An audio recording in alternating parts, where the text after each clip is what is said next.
प्रणाम सब गोटे के। हम अंजू मिश्रा आइ अहाँ सबके बीच एकटा कोबर गीत लऽ कऽ प्रस्तुत छी। कोशिश करै छी अहाँ सबके नीक लागत। जँ कनियो नीक लागत तऽ अपन आशीर्वाद देब, किछु त्रुटि भऽ जायत तऽ क्षमा कऽ देब। तऽ चलू सब गोटा सुनै जाओ। घर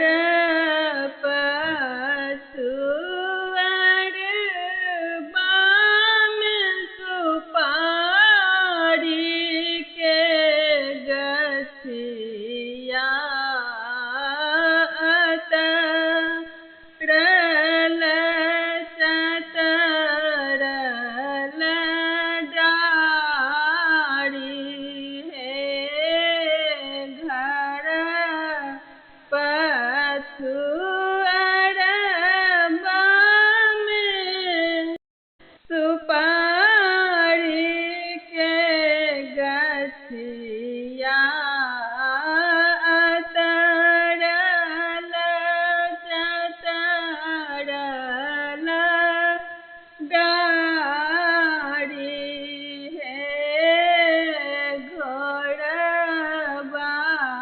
चढ़ल एलखिन दुल्हा से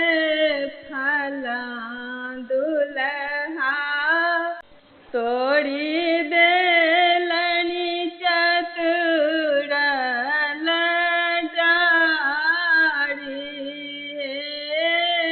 घोड़बा चढ़ल एलखिन दुल्हा से फला दुल्हा तोड़ी देलनि सुपारी के डारी हे काना लगली खिज लगली मालिन के बेटिया ढार लगली नैना दुनू नोर हे मचिया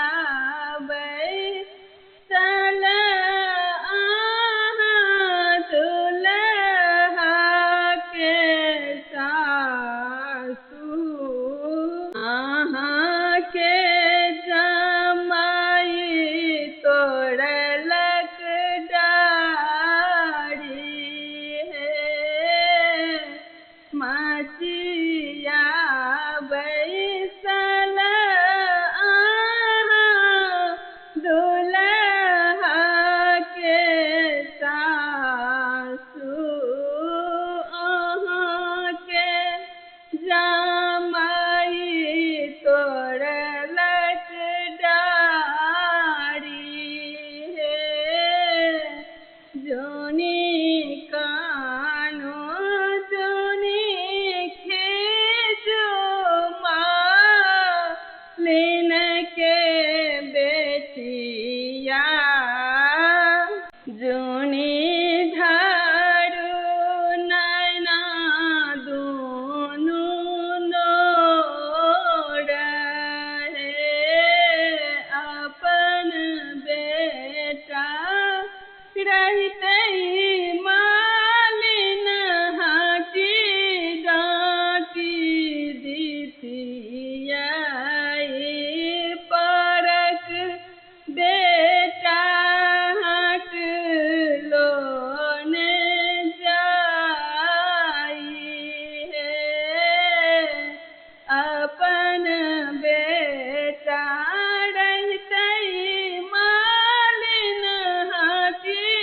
डाँटी दितिया परक बेटा हाट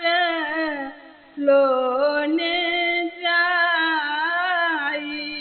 हे जुगे